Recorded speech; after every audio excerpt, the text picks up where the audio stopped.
Hello मेरे प्यारे बच्चों, तो कैसे हैं आप सब। उम्मीद करते हैं सब बढ़िया होगा। तो प्यारे बच्चों, आज की इस वीडियो में हम लोग सॉल्व करने वाले हैं question number 9 exercise 8.3 chapter 8 class 8 comparing quantities का। देखो ये क्वेश्चन बहुत ही ज्यादा सरल है, 2 ही 3 लाइन में निकल आएगा, बस आपको फॉर्मूला यूज करना है। बट यहां पे कुछ चीजें अगर आपको नहीं पता कैसे क्या करनी है तो आंसर पूरा गलत आ जाएगा। जैसे कि आपको याद होना चाहिए कि मंथ, अगर हमें टाइम मंथ में दिया है तो उसको हमेशा ईयर में चेंज करेंगे। कैसे करेंगे अभी बताएंगे। और हमेशा जो रेट दिया रहता है वो अगर फ्रैक्शन में दिया है तो उसका डिनोमिनेटर चेक करो, क्या 2 आ रहा है, हाँ कि ना। और इसके साथ साथ ही आपको देखना रहता है कि क्या कंपाउंड हाफ ईयरली करना है, एनुअली करना है, क्वार्टरली करना है। अगर हाफ ईयरली कर रहा है और डिनोमिनेटर 2 है तो काम हो जाएगा। बट अगर एनुअली कह रहा है और डिनोमिनेटर 2 हो, 3 हो, 4 हो, कुछ भी हो तो नहीं चलेगा, क्योंकि फ्रैक्शन में काम नहीं बनता वहां पे। ठीक है ना। तो चलो स्टार्ट करते हैं। पहली चीज तो हमें क्या फाइंड करना है, क्वेश्चन पढ़ते हैं। फाइंड द अमाउंट फाइंड करना है विच राम विल गेट ऑन 4096 रुपए। मतलब क्या है 4096 रुपए, क्या है राम के पास प्रिंसिपल है। अब उस पे क्या हो रहा है, he gave it for 18 month. किसी को उसने क्या हुआ 18 महीने के लिए दे दिया। इसको ईयर में चेंज करेंगे, उसकी टेंशन ना लो। जिस पे रेट ऑफ इंटरेस्ट जो लग रहा है वो कितना लग रहा है, 12 होल 1/2% का लग रहा है। तो इसका मतलब क्या है, उसको अभी हम लोग चेंज करेंगे, फ्रैक्शन में चेंज करेंगे, मिक्स फ्रैक्शन में। पर एनम उसको इतना रेट मिल रहा है। Interest being compounded half yearly. तो याद रखो यहां पे जो इंटरेस्ट लग रहा है ये हाफ ईयरली, मतलब साल में 2 बार लग रहा है इंटरेस्ट, मतलब 6-6 महीने पे लग रहा है। तो अब देखते हैं हम लोग सॉल्व करते हैं। तो हमें पता चल गया सॉल्यूशन हमें कैसे करना है। नहीं पता चला तो मैं बताता हूं। हमेशा देखो कि कंपाउंडेड हाफ ईयरली है या नहीं, एनुअली है या नहीं, या क्वार्टरली है या नहीं। पहले ये देख लोगे तो आंसर अच्छे से हो जाएगा। तो हमें पता है कंपाउंडेड हाफ ईयरली है। तो इसके लिए हमने फॉर्मूला आपको बताया था, क्या था यहां से हमें कंपाउंडेड इसका अमाउंट मिल जाता है, क्या A इज इक्वल टू, पहले P सेम रहेगा, 1 प्लस क्या होता है, हाफ ईयरली में जो रेट होता है वो आधा हो जाता है R/2 अपॉन 100। और जो N होता है, यहाँ पे N होता है ना कंपाउंडेड एनुअली में, तो ये डबल हो जाता है, मतलब 2N हो जाता है। N क्या होता है, नंबर ऑफ ईयर। अब देखो यहाँ पे हम लोग सॉल्व करना शुरू करेंगे। यहाँ पे प्रिंसिपल हमें दिया है 4096, बहुत सही, हाँ कि ना। हमें अब देखो अभी हमें देखो टाइम हमको दिया है कितना, 18 मंथ दिया, 18 मंथ। और मैंने आपको बताया था ना, अगर मंथ में दिया है तो हमेशा उसको ईयर में चेंज करने के लिए क्या करेंगे, मंथ को 12 से डिवाइड कर देंगे, क्योंकि एक साल में कितने मंथ होते हैं, 12। तो 12 से डिवाइड कर दोगे तो आपको नंबर ऑफ ईयर्स मिल जाएगा। तो 12 से डिवाइड किया, 6 1 6 से काटो, 6 का 6 3 18 और 6 का 6 2 12, मतलब 3/2 ईयर में आ गया। ठीक है, ईयर में आ गया ये। अब इसी तरीके से अगर हमें रेट दिया है, रेट किस में दिया है, हमें मिक्स फ्रैक्शन में दिया गया है रेट। अब इसको कैसे करोगे, हमें पता है 2 को हमें 12 से मल्टीप्लाई करना है, तो 24 और इसको क्या करोगे, ऊपर वाले को ऐड कर दें तो क्या हो जाएगा 25/2%। ठीक है, तो इसमें कोई छेड़खानी नहीं करनी। तो हमें क्या मिल गया, अब हमें देखना, ये चीज हमेशा याद रखना, अगर डिनोमिनेटर 2 है तो हाफ ईयरली में रख सकते हो, क्योंकि 2 कैंसिल हो जाता है और हमें होल नंबर मिल जाता है। बट अगर हमें फ्रैक्शन में मिल रहा है काटने के बाद भी, तो उसको फॉर्मूले से नहीं कर पाओगे, आप उसको क्या करोगे 1 ईयर बाय ईयर करना शुरू करोगे, सिंपल इंटरेस्ट से। तो यहां पे अब क्या करते हैं, रख के देखते हैं। तो हमें अमाउंट कितना मिल जाएगा, पहले बताओ प्रिंसिपल कितना है यहाँ पे, ये तो लिखोगे 4096, ठीक, प्लस अब देखो ये हाफ ईयरली का फॉर्मूला लग रहा है, रेट का आधा हो जाएगा। मतलब मैं क्या करूंगा, ये देखो 25/2 को मैं हाफ करूंगा, इसको हाफ करने का मतलब क्या, डिवाइडेड बाय 1/2, हाँ कि ना। तो ये ऑटोमेटिकली क्या होने वाला है, इंटू 1/2 हो जाएगा, इंटू 1/2 हो जाएगा। इसका मतलब क्या होगा कि ये नीचे यहाँ पे इंटू 2 होगा, इसमें 2 हाफ होगा, अपॉन 100 लिखना है। और ये क्या है, टाइम, तो क्या है 2N है ना, तो N की वैल्यू है ये, टाइम क्या है, N की वैल्यू है ये, तो N की वैल्यू क्या है 3/2 इंटू 3/2 कर दो। तो उम्मीद करता हूं आया होगा आपको, नहीं आएगा फिर से देखो। अब ये जो लिखा है 2 इंटू 2 क्या हो जाएगा 4 है, यहाँ की वैल्यू क्या आ जाती है, नीचे आ जाती है, ये नीचे 100 के साथ। तो हम लोग इसको क्या लिखेंगे 4096 1 प्लस 25/4 नीचे आ जाएगा, तो 100 क्या हो जाएगा 400 हो जाएगा, इंटू 2 2 कट जाएगा और ये आ जाएगा 3। ठीक, समझ में आएगा कि नहीं? अब ये चीज क्या बन जाएगी, ये वाली अगर 1 है तो इसको बनाएंगे 400, ऊपर भी 400, 400 प्लस 25 425 हो जाएगा। तो ये 4096 425 बाई 400 हो जाएगा और ये हो जाएगा 3। समझ में आया कि नहीं? अब यहां से आपको कैलकुलेशन ध्यान रखनी है।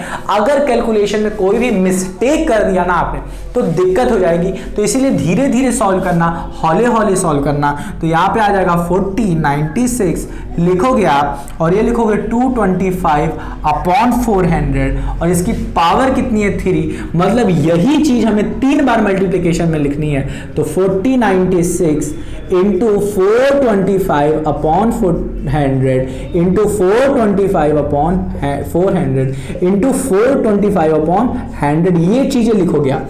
अब आपको सोच रहे होगे ये तो बहुत ज्यादा आ गया सर, अब मैं इसे कैसे सॉल्व करूं? तो क्या करना है प्यारे बच्चों, कुछ नहीं। आप देखो ऊपर वाली डिजिट क्या है, 5 से डिवाइड हो जाएगी, नीचे वाले भी 5 से हो जाएगी। आप चाहो तो 5 से कर सकते हो, कोई दिक्कत नहीं, बट सही से करना। इन दोनों को 5 से करो, इन दोनों को 5 से करो, इन दोनों को 5 करो। मैं क्या करूंगा, सीधे 25 से करूंगा। क्या करूंगा, सीधे 25 से करूंगा, क्योंकि यहां पे देख रहे हो ना 25 लिया हुआ और ये 400 तो 25 से हो जाएगा। अब बताओ 100 को अगर मैं 25 से डिवाइड करूं तो कितने बार में कटता है, ये 4 बार में कट जाता है। तो इसका मतलब 400 कितने के कटेगा, 4 गुना, मतलब 4 चौक 16 और एक और 25 आ गया इसमें, मतलब ये 17 में कट जाएगा।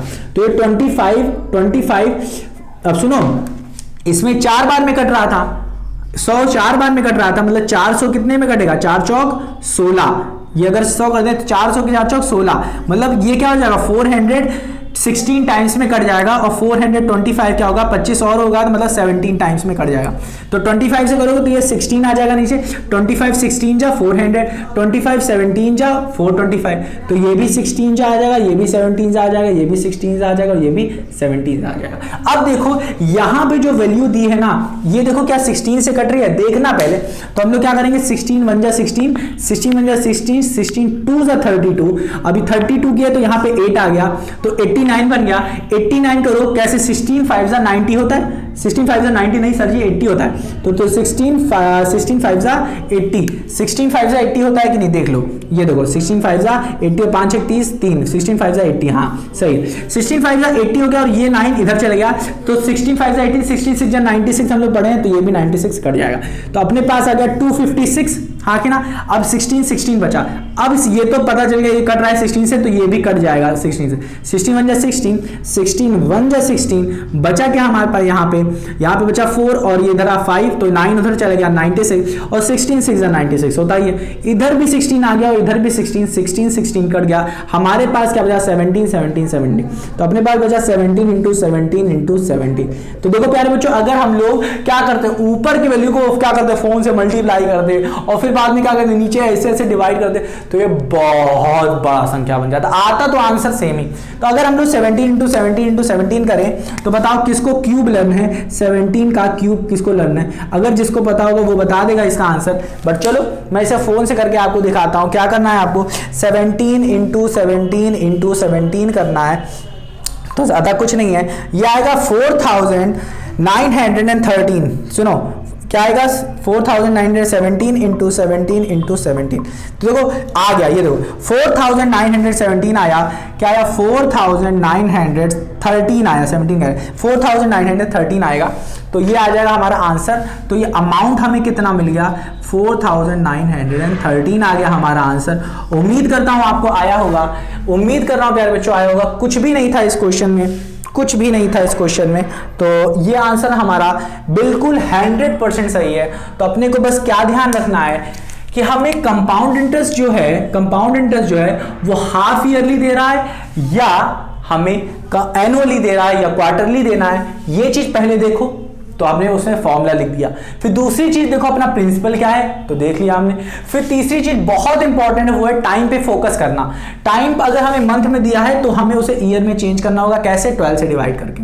ठीक है, अब ये 12 से क्यों करते हैं ये पता है आपको। देखो हमें पता है कि 12 मंथ क्या होता है, 1 साल के बराबर होता है, हाँ कि ना। तो 12 मंथ 1 साल के बराबर होता है, तो मतलब मंथ और ईयर बराबर है। अब देखो अगर 1 मंथ की हमसे बात करता है तो हम लोग 1 ईयर को किसको 12 से डिवाइड कर देते हैं, हाँ कि ना। अब यही चीज अगर हमने मंथ यहाँ पे दिया है और यहाँ पे हमें दिया है ईयर में दिया है। अब यही चीज हमें कोई किसी भी मंथ का कह ले, चाहे हमसे कह ले 18 मंथ का कह ले, तो 18 मंथ का कहते हैं तो कैसे क्या आंसर आता, 18 से इधर भी मल्टीप्लाई कर दे, 18 इधर से मल्टीप्लाई 18, तो 18/12 ईयर ही तो आता है। तो ये क्या आता है 6 × 18, 6 दूनी 12, तो 3/2 ही तो आता। तो देख रहे हो ना, वही चीज हमने यहाँ पे किया, डायरेक्टली मैंने 12 से डिवाइड कर दिया। ठीक है, तो उम्मीद करता हूं अब आपको समझ में आ गया होगा कि 12 से क्यों हमने डिवाइड कर रहे हैं। ठीक है, तो हमने डिवाइड किया, हमने ईयर निकाला, रेट था, रेट को बस इसमें अच्छे फ्रैक्शन में लिखा, उसको यहाँ पे किया, 2 से हमने डिवाइड किया, सीधा सीधा जो फॉर्मूला कह रहा था वो किया।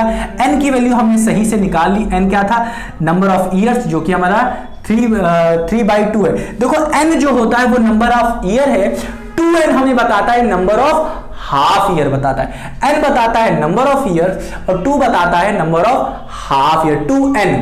ठीक है, तो उम्मीद करता हूं आया होगा आपको। तो ये हो गया हमारा आंसर, ये हो गया हमारा अमाउंट। हमसे पूछा था फाइंड द अमाउंट, हमने अमाउंट निकाल के रख दिया। उम्मीद करता हूं प्यारे बच्चों आया होगा आपको, बहुत सरल था। बस ये 3-4 चीजें अपने दिमाग में रखते, फॉर्मूला अच्छे से यूज करते, कैलकुलेशन थोड़ी अच्छी करोगे। अब देखो काफी बच्चों की क्या होगी, कैलकुलेशन बहुत गंदी होगी, बहुत ही गंदी होगी। मैं मानता हूं कि क्या होगा, आपकी कैलकुलेशन गंदी होगी, मेरी भी गंदी थी, अभी भी गंदी ही तो है, हाँ कि ना, बट आपको मेरी तरीके से गंदी कैलकुलेशन नहीं रखनी है। आपको क्या करना है, अच्छे से 2-3 बार सॉल्व करना है। अगर नहीं आ रहा है तो आप अपना फोन उठाइए, फोन से करके देखिए। ठीक है, और फिर अच्छी कैलकुलेशन बनाइए, अपने क्या करिए, करते रहिए, कैलकुलेशन करते रहिए। प्रैक्टिस जितना ज्यादा आप क्वेश्चन करोगे, पहले खुद से करो, नहीं आ रहा है फिर से खुद से करो, नहीं आ रहा फिर फोन का यूज कर लो, तब करो, तब आपकी गलती सुधरेगी। नहीं तो गलती वैसी की वैसी बनी रहेगी और आप एग्जाम में वही गलती कर दोगे। और वो कौन सी गलती होगी, कैलकुलेशन की। आपका कॉन्सेप्ट क्लियर होगा, आपका स्टेप क्लियर होगा, सारी चीजें अच्छे से करे रहोगे, बस कैलकुलेशन में थोड़ी दिक्कत कर दोगे। अधिकतर बच्चों का कैलकुलेशन में दिक्कत होती है, वही चीज मैं आपको बता रहा हूं, कोई बताता नहीं है, मैं बता रहा हूं आपको कि कैलकुलेशन में ही दिक्कत होगी। अगर आपने कॉन्सेप्ट सारी चीजें जो मैंने बताई अगर आपको पता है तो, दिमाग में रखा है तो, रिवाइज किया है तो, ठीक है। तो प्यारे बच्चों उम्मीद करते हैं आपको समझ में आया होगा 9। अब हमारे पास 2-3 और क्वेश्चन बच्चे, उससे सॉल्व करेंगे और चैप्टर खत्म, फिर देखेंगे व्हाट वी हैव डिस्कस। तो मेरे प्यारे बच्चों मिलते हैं अपनी अगली वीडियो, तब तक अपना ख्याल रखना और इसको रिवाइज करना मत भूलना। मिलते हैं अपनी अगली वीडियो में।